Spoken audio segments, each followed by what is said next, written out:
Is Penn State football coach James Franklin's honeymoon after a decade over at Penn State? It sounds ridiculous, but it might be. I'll explain. Lockdown Big Ten starts right now.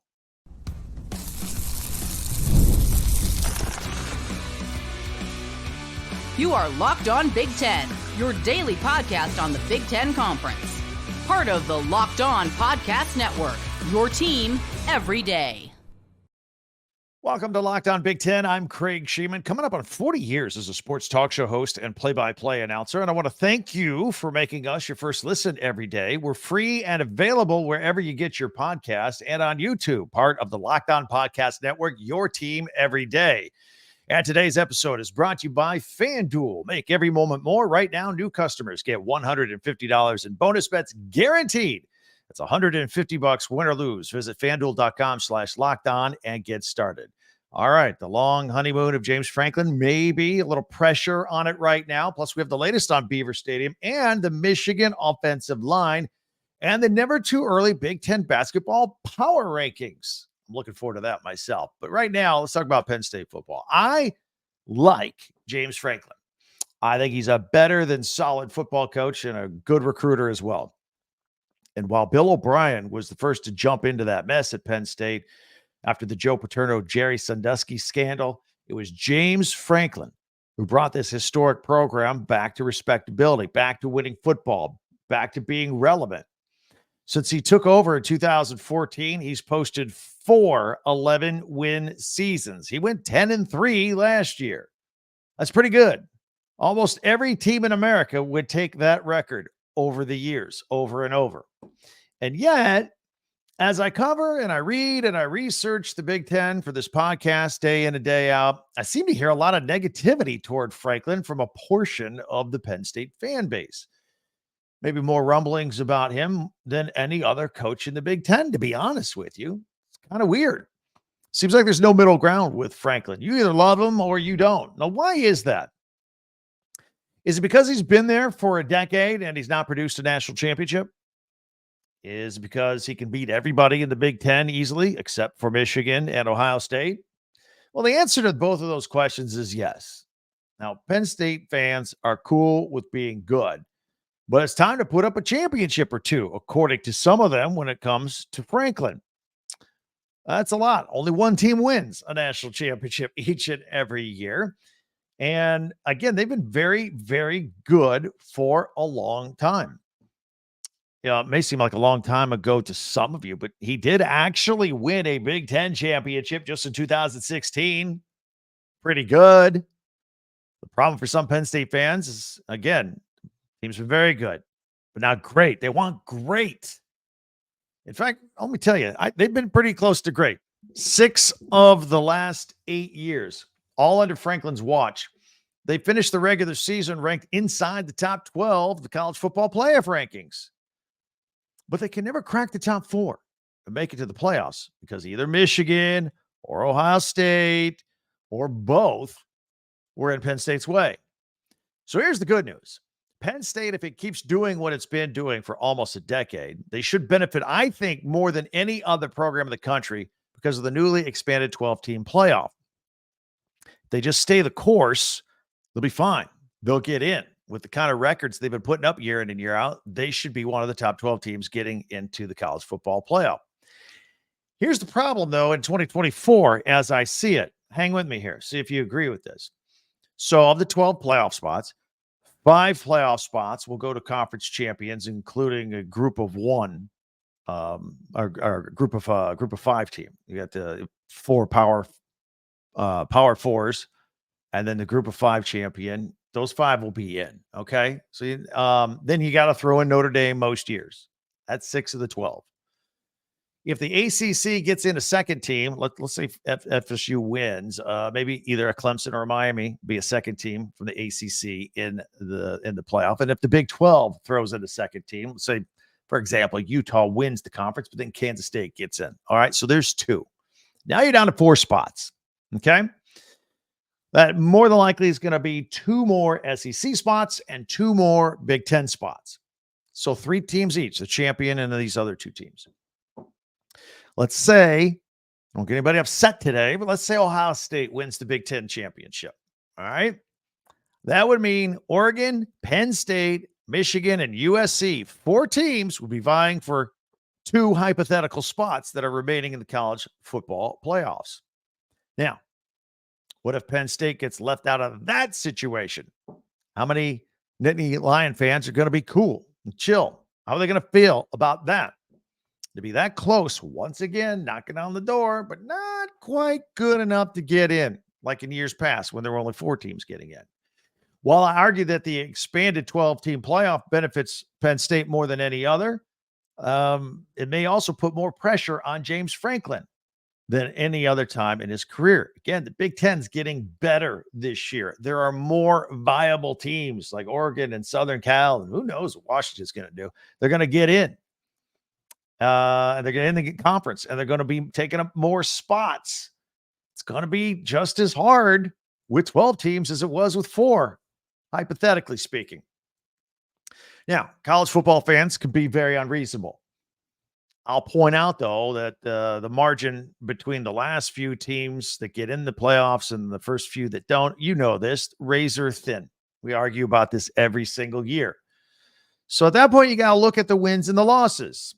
You got to have the right wins and losses at the right time of year, right? I mean, teams may have the same record, but quality of wins and losses vary between teams all the time, make all the difference in the world. So let's look at Penn State's schedule here.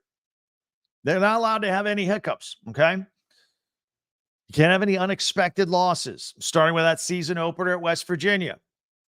So that means, the way I see it, comes down to 2 games. The October 12th game against Southern Cal out there, and the November 2nd game at home versus Ohio State. Those are the 2 most important games on the Penn State schedule. Win them both, and Penn State's in the playoffs. Split them, I think Penn State's still in the playoffs. That's where they will benefit from the expansion to 12 teams. They get in. Lose them both, even if it's the only 2 losses of the year, and now they're on the bubble. All right? Those are the big ones. It's really no different than it's been in the past. The 2 teams in the past have been Michigan and Ohio State. Now, this year, no Michigan. It's just USC and Ohio State. Same situation. But again, because there are more viable teams in the Big Ten this year that can get into playoffs, those extra spots are going to go fast. They're going to get grabbed fast.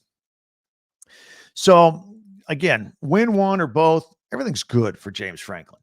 The honeymoon continues, right? Lose them both, things start to get a little uncomfortable. If you don't believe me, there's precedence here. Just remember Mark Richt at Georgia. 15 years he was there. Every year threw up double-digit wins. Couldn't win the national championship, and everybody finally said, you know what? Let's go our separate ways. It could happen. I don't think it should. I don't know that it will. But I'm sensing some frustration building with you Nittany Lions fans out there with James Franklin. So the same could happen to him eventually. Maybe not this year, but I think it would be a shame if it did. But it could happen. It's college football. It's crazy. Hey, if you like what you hear here, tell your friends about us, especially if you have some Big Ten friends or alum. Let them know that we're out here every single day here on Locked On Big Ten. And if you don't mind, if you haven't yet, subscribe. Click the button. It's free. Doesn't cost you anything. You click it and forget it. And then we're in the Big Ten Club together every single day. So subscribe and follow Locked On Big Ten for free wherever you get your podcasts. That way you get the latest episode of this podcast as soon as it becomes available each and every day. Our audio version's out as early as 4 a.m. Eastern time every day. If you are an audio-only podcast person, if you watch and listen on YouTube, that comes out at 6 a.m. Eastern every single day. But if you subscribe, boom. We're waiting for you. We're ready to go. All right. I'm going to talk a little bit more about Penn State and Beaver Stadium with the all expansion going on, and Indiana making some improvements as well. Plus, I want to kind of follow up yesterday's podcast with Sharon Moore and talking Michigan football. I want to dial it in a little bit more regarding their offensive line. All of that is coming up in 1 minute right here on Locked On Big Ten. Hey, you want to go to games? Get the Game Time app. Get tickets to everything with Game Time. I mean, you can go to the NBA Finals. Okay, you just get the Game Time app, and get your seats, and you're ready to go. How cool would it be? I've been to NBA finals before. They're cool. It's great to be at. You can go too with Game Time. They got a lot of features. It's easy to use on the app. You can customize the app so it's the way you want it each and every time. I like how they've got show you a picture of the seat from the ticket you're about to buy. All that stuff is right there. They've got last minute deals. You could save up to 60% off buying last minute for sports. Also, don't forget concerts, comedy, theater, everything right there. They've got their flash deals. You can save even more with exclusive in-app deals on select seats ahead of the game or the event. So take the guesswork out of buying NBA Finals tickets for Game Time if that's where you want to go. Download the Game Time app, create an account, and use the code LOCKEDONCollege for $20 off your first purchase. Terms apply. Again, create an account and the redeem code LOCKEDONCollege. That's LOCKEDONCOLLEGE for $20 off your first purchase. Download Game Time today. Last minute tickets, lowest price guaranteed. Well, thank everybody for making Locked On Big Ten your first listen and watch every single day. Thank you very much, especially you everydayers out there. Always appreciate you guys. Spread the word. Meanwhile, be sure to subscribe on YouTube and share and follow like Locked On Big Ten, your team every day. And don't forget our website where we put all of our podcasts right there at talkbig10.com. That's talkbig10.com. So check that out. And you can get merch there and all kinds of cool stuff as well. So as long as we're spending time talking about Penn State, let's revisit the news that we spoke to you about a couple of weeks ago as the school voted to move forward on their $700 million renovation at Beaver Stadium.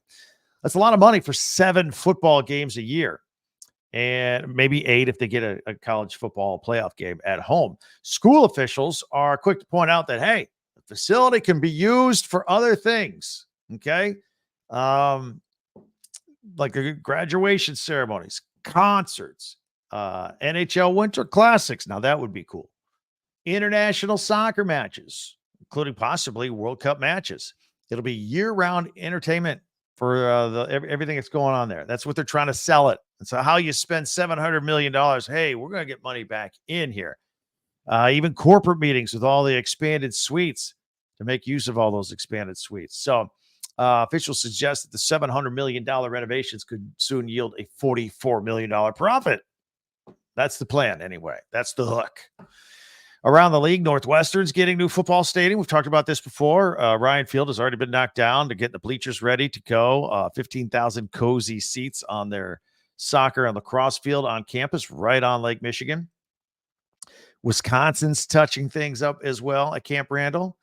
And Nebraska, they're going back and forth to decide what to do with the South End and some other areas as well. You can add Indiana University to the facelift mix as well. IU is adding field-level suites in the South End Zone. Each suite will cost $25,000 for the season and include 16 game tickets and 4 parking passes for Indiana's 8 home games this season. Sounds fun. All right, yesterday, we took a closer look at Sharon Moore at Michigan. That was a good podcast. We enjoyed that. They're all good, right? We enjoy them all. Now that he's the head coach, he's going to give up his offensive line coaching duties, and Grant Newsome is the new offensive line coach at Michigan. Now, during Michigan's 3 straight year run to the college football playoffs, the Wolverines' offensive line was deemed the best in the country. 2 of those 3 years is determined by the prestigious Joe Moore Award. That's what they give each year to the best offensive line in the country. Michigan was edged out last year by Washington's offensive line. They were pretty good. Obviously, both teams met in the national championship. I think Michigan took exception to the fact they still think they were the better offensive line over Washington, and they went out to prove it. In that game, Michigan's offense produced over 300 yards on the ground. Washington eked out 46. Who was the better offensive line that night? It definitely was Michigan. So you can decide for yourself. Nevertheless, that was all under Sharon Moore's watch as the offensive line coach. Now, Moore has some high praise for his successor that he picked. He says that Newsome is ready. He went so far as to say that Newsome is not only ready, he's really young, but he's ready to be a head coach someday pretty soon. He would say, like, in a couple of years, Newsom will be a head coach. He says that Newsom is way beyond his years of maturity. And, it was as recent as 2018 that he was suiting up for Michigan and playing. It was only a few years ago. So he's moving up the ranks quickly.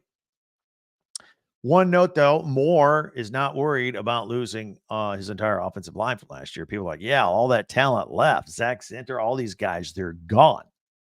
He says he's got plenty of faith in the next round of guys who will step up. And he should know he recruited most of them. So that's what's going on in Michigan. A lot of guys going to the NFL and next man up at a lot of key positions, including offensive line. I mean, if you still take a look at their depth chart, all their juniors and seniors and grad students that went on to the NFL or moved on, they're being replaced by seniors and juniors again. It's not like they're asking freshmen and sophomores to step up. They were deep last year. Guys that never really played, they're going to get their chance this year. As we talked about yesterday, they hung through.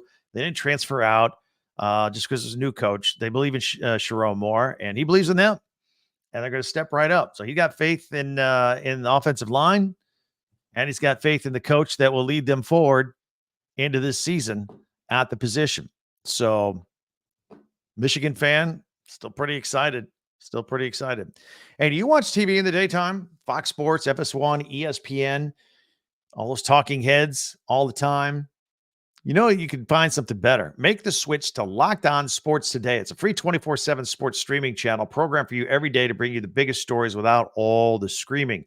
Locked On Sports Today brings you can't-miss analysis, opinions, and news, streaming 24/7 on YouTube or the free Amazon Fire TV channels app, which we like to tell you about all the time. It's part of the Locked On Podcast Network, your team every day. All right, here we are. It's June. We're counting down the days to football season. But as I say, it's never too early to take a peek ahead to basketball season, particularly in the Big Ten. So as you know, at the final segment of all of our podcasts, we have we do power rankings on Wednesday. Monday, by the way, if you're new to the program, we always do top 10 Big Ten observations from the weekend. Tuesdays are Tuesday tweets. If you tweet me, I'll put it on there. Wednesdays are power rankings. Thursdays, a look at the Big Ten Network schedule for the weekend, and we do some sort of pick 'em or picks on Friday. So Wednesday, today, midweek, power rankings, and we are going to do a not too early power ranking of Big Ten basketball for 2024-2025. I'm personally looking forward to this. It's all coming up here in 1 minute right here on Locked On Big Ten.